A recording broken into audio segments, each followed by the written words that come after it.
Olá! Este é o primeiro de uma série de vídeos nos quais nós vamos tratar sobre o importantíssimo tema do Novo Testamento, o fruto do Espírito Santo. E eu quero começar com Efésios capítulo 5, versículo 9. Paulo diz: porque o fruto do Espírito está em toda bondade e justiça e verdade. Eu vou repetir: porque o fruto do Espírito está em toda bondade e justiça e verdade. Mas por que a bondade, a justiça e a verdade são aqui chamados de fruto do Espírito Santo? E por que a palavra fruto está no singular se ele se manifesta em três atributos diferentes? E quando eu digo fruto do Espírito especificamente, o que eu estou querendo dizer com isso? Que o Espírito é o produtor, a origem ou o dono do fruto? Ou as três coisas ao mesmo tempo? Se você leva a sério o seu relacionamento com Deus, então o fruto do Espírito não é apenas um tema que você precisa aprender, mas é uma verdade que você precisa viver. Eu lhe convido a participar comigo dessa jornada e descobrir verdades, conceitos e ensinamentos que têm o poder de transformar a nossa vida. Eu lhe convido a estudar comigo o fruto do Espírito Santo.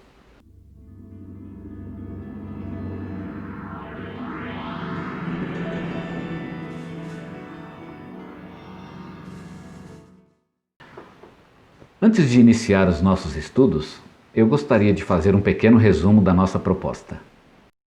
Primeiramente, vamos estudar a origem da doutrina a respeito do fruto do Espírito Santo. Ou seja, vamos investigar como essa doutrina se formou e como ela chegou no formato em que ela se encontra no Novo Testamento. Em segundo lugar, vamos acompanhar a estrutura do texto de Gálatas, tentando compreender, sobretudo, qual é o papel do fruto do Espírito Santo na vida do cristão? O que significa a singularidade e a multiplicidade do fruto do Espírito Santo? Ou seja, por que o fruto é um só e ao mesmo tempo ele se manifesta de várias formas diferentes? E por fim, vamos tentar entender o que é exatamente o fruto do Espírito Santo. Esse é o nosso objetivo para os próximos estudos. Você já deve ter lido em sua Bíblia a respeito do fruto do Espírito Santo. É provável que você saiba que o texto clássico a respeito desse tema é a carta de Paulo aos Gálatas, capítulo 5, versículos 16 a 24 ou 26. Neste texto, Paulo diz exatamente: mas o fruto do Espírito é, e em seguida ele enumera 8 características ou atributos ou manifestações do fruto do Espírito. Precisamos entender desde o início que a ideia paulina de fruto do Espírito não está restrita à carta aos Gálatas. Paulo utiliza esse termo e este conceito em várias outras ocasiões em suas epístolas, das quais eu gostaria de destacar 3. O primeiro texto que eu quero mencionar é Efésios 5:9. O texto com o qual nós iniciamos a nossa apresentação.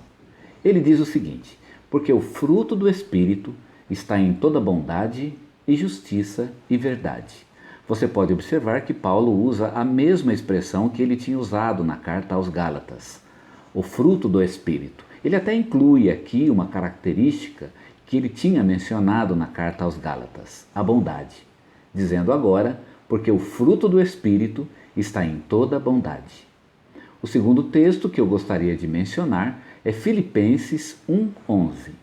O texto diz assim: cheios do fruto de justiça que são por Jesus Cristo, para a glória e louvor de Deus. Observe que neste versículo Paulo não usa a expressão fruto do Espírito, mas fruto de justiça, uma expressão também usada por Tiago e pelo escritor da carta aos Hebreus. Eu creio que é desnecessário dizer que fruto de justiça e fruto do Espírito são a mesma coisa. O terceiro texto que vale a pena ser lido é Colossenses capítulo 1, versículo 10. Para que possais andar dignamente diante do Senhor, agradando-lhe em tudo, frutificando em toda boa obra e crescendo no conhecimento de Deus. Embora Paulo, neste versículo, não utilize a expressão fruto do Espírito, nem a sua irmã gêmea fruto de justiça, o fato é que o conceito de fruto está presente através do gerúndio frutificando. É nítido que em Colossenses, Paulo não quer enfatizar o fruto em si, mas sim o ato de frutificar ou de produzir fruto.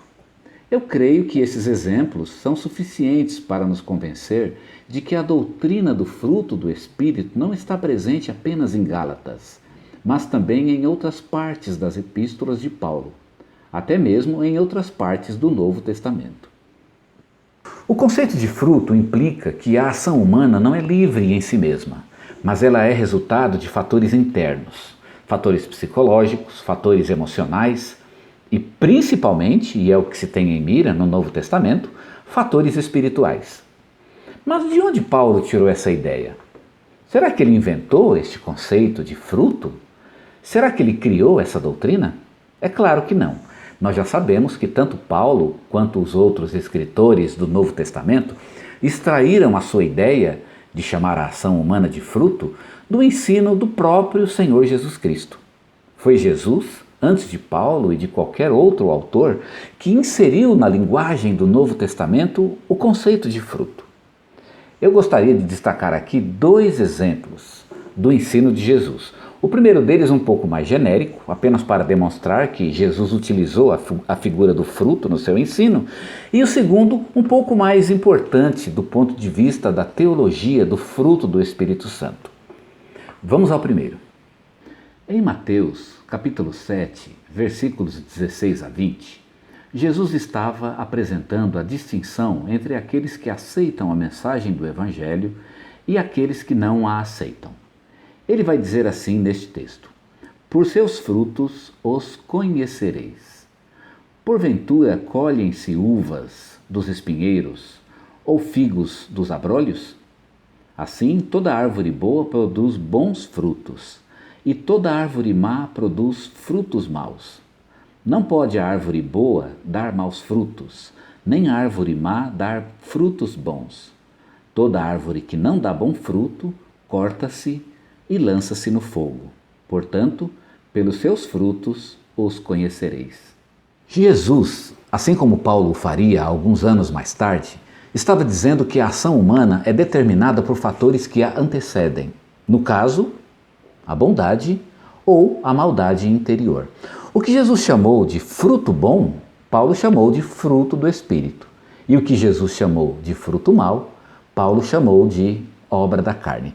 Certamente a linguagem de Paulo está enviesada por outros interesses, diferentes da argumentação de Jesus. Mas o conceito básico é o mesmo. Agora vamos ao segundo exemplo, que, como eu disse, é o mais importante do ponto de vista da teologia do fruto do Espírito Santo. Em João capítulo 15, versículos 1 e 2, Jesus comparou a si mesmo com uma árvore cujos ramos produzem bons frutos. Ele disse: eu sou a videira verdadeira e meu pai é o lavrador. Toda vara em mim que não dá fruto, atira, e limpa toda aquela que dá fruto, para que dê mais fruto. Eu já disse que a ideia de fruto pressupõe que a ação humana é determinada por fatores que a antecedem. No caso de Jesus, o fruto dele é bom porque ele é bom. Ou, utilizando a própria linguagem de Jesus, o fruto dele é bom porque ele é a videira verdadeira. Dizendo de outra forma, o fato de Jesus ser a videira verdadeira faz com que suas ações, ou seja, o seu fruto, seja bom. Da mesma forma, as ações das pessoas podem ser qualificadas em boas ou más, dependendo do fato delas estarem ou não ligadas em Cristo. A união com Cristo antecede e dá qualidade à ação. Jesus disse, nós acabamos de ler, toda vara em mim, vejam, em mim, que não dá fruto, o meu Pai a tira, e toda vara que dá fruto, meu Pai a limpa, para que dê mais fruto. Eu admito que é bastante tentador a gente sair buscando as implicações teológicas dessas declarações de Jesus, mas ainda há uma pergunta que devemos fazer. De onde Jesus extraiu o seu conceito de fruto? Será que ele é o autor original desse conceito? Ou será que ele bebeu de alguma outra fonte? A resposta a essa pergunta não é difícil. Jesus extraiu o seu conceito de fruto do Antigo Testamento. Em várias ocasiões, o Velho Testamento comparou a nação de Israel com uma árvore que produz um fruto ruim. Nesse sentido, eu gostaria de mencionar e destacar o texto fundamental de Isaías, capítulo 5, do qual eu quero destacar os versículos 1 e 2. Agora cantarei ao meu amado o cântico do meu querido a respeito da sua vinha.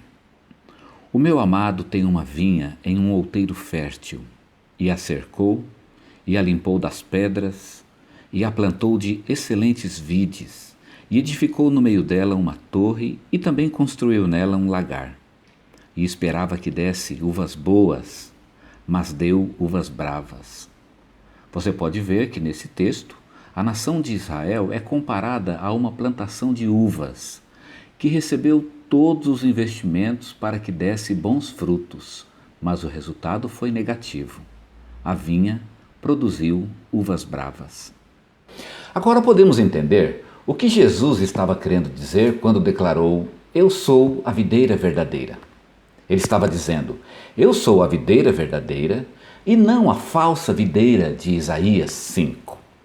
Ou ele poderia falar de outra forma: "O meu fruto é bom porque eu sou a videira verdadeira", em contraposição à nação de Israel, cujo fruto é mau porque é a falsa videira.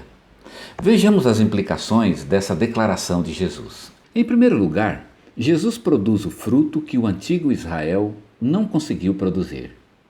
E que fruto é este? Poderíamos citar vários frutos no capítulo 15 de João, mas há um que se sobrepõe e que se destaca: a obediência. Veja, por exemplo, o versículo 10. "Se guardardes os meus mandamentos, permanecereis no meu amor, assim como eu também tenho guardado os mandamentos de meu Pai, e no seu amor permaneço". Jesus está dizendo o seguinte: o fruto de vocês é bom porque vocês permanecem em mim, do mesmo modo que o meu fruto é bom porque eu permaneço no Pai. E por que eu permaneço no Pai? Resposta: porque eu guardo os mandamentos do Pai, assim como vocês permanecerão em mim, se guardarem os meus mandamentos. Guardar os mandamentos é uma outra forma de dizer obedecer.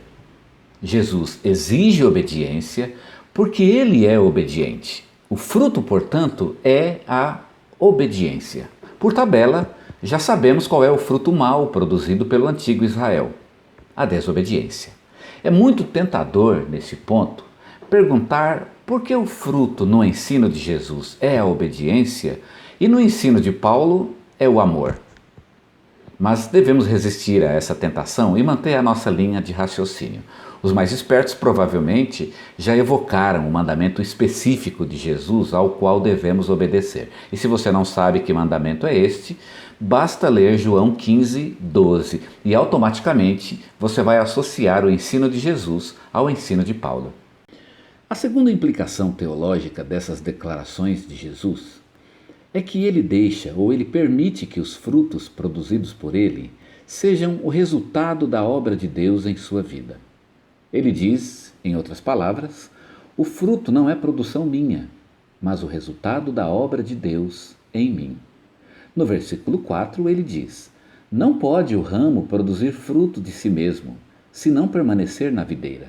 O raciocínio de Jesus é o seguinte: o fruto que vocês produzem é o resultado do meu trabalho na vida de vocês, assim como o fruto que eu produzo é o resultado do trabalho do Pai em minha própria vida. Para o bem e para o mal. No versículo 2 ele diz: "Todo ramo em mim que não dá fruto, o Pai o tira. E o mesmo Pai limpa todo ramo que dá fruto, para que dê mais fruto". Jesus fica quietinho e deixa Deus trabalhar em sua vida. Mais do que isso até, ele deixa que o resultado de sua vida seja uma obra ou um fruto de Deus. Nitidamente, o fruto de Jesus é bom porque é o resultado do trabalho do Pai em sua vida. Assim como o nosso fruto é bom porque é o resultado do trabalho de Jesus em nossa vida. A terceira implicação dessas declarações de Jesus é que os frutos que ele produz são oferecidos a Deus e fazem a alegria de Deus. Nesse ponto, é importante perguntar por que a árvore escolhida para a comparação de Jesus é uma videira. Por que especificamente uma videira? Vocês sabem que a videira produz a uva, e a uva produz o vinho. E o vinho, quando bebido em certa quantidade, tem a capacidade de deixar a pessoa alegre. Por esse motivo, na Bíblia, o vinho e, por tabela, a uva simbolizam a alegria. Veja, por exemplo, a promessa do Salmo 128 para o homem que teme ao Senhor. Tua esposa, no interior de tua casa, será como videira frutífera. E observe que eu fiz questão de destacar aqui a expressão videira frutífera. Isso significa que o tal homem tem alegria dentro de sua própria casa, na companhia de sua própria esposa, e que não precisa sair por aí, para a rua, ou para o bar, ou para a casa da vizinha, para encontrar a alegria. Este foi o erro do antigo Israel. Deus, simbolicamente, plantou uma vinha, e concretamente ele criou a nação de Israel, com o propósito de colher bons frutos, ou seja, a obediência da nação, esperando que esses frutos viessem lhe trazer alegria. Mas Israel foi desobediente e, ao invés de alegria, causou descontentamento e tristeza em Deus. O capítulo 5 de Isaías, que já mencionamos, diz assim no versículo 7: Porque a vinha do Senhor dos Exércitos é a casa de Israel, e os homens de Judá são a planta das suas delícias. E esperou que exercessem juízo, e eis aqui a opressão, justiça, e eis aqui o clamor. E eu fiz questão de destacar a expressão planta das suas delícias para reforçar a ideia de que Deus esperava colher a alegria do antigo Israel, mas acabou colhendo tristeza e decepção. Calma, nem tudo está perdido. Jesus é a videira verdadeira. Ele é o novo Israel, replantado por Deus para a sua própria alegria. E é exatamente isso que Jesus faz. Os frutos de obediência que ele oferece a Deus fazem a alegria do Pai. Me perdoem por dar essa volta, mas ela foi importante para compreendermos como surgiu a doutrina do fruto do Espírito Santo. A nação de Israel é uma árvore infrutífera no Velho Testamento. Jesus é a árvore frutífera no Novo Testamento. Ele é o novo Israel. E todo aquele que está em Jesus faz parte de uma árvore que produz frutos para a alegria de Deus. Agora que sabemos como surgiu a doutrina do fruto do Espírito Santo, eu convido você a continuar comigo nessa jornada, estudando esse tema tão fascinante e tão fundamental do Novo Testamento. Que Deus abençoe ricamente a sua vida e a sua família. E até o nosso próximo estudo.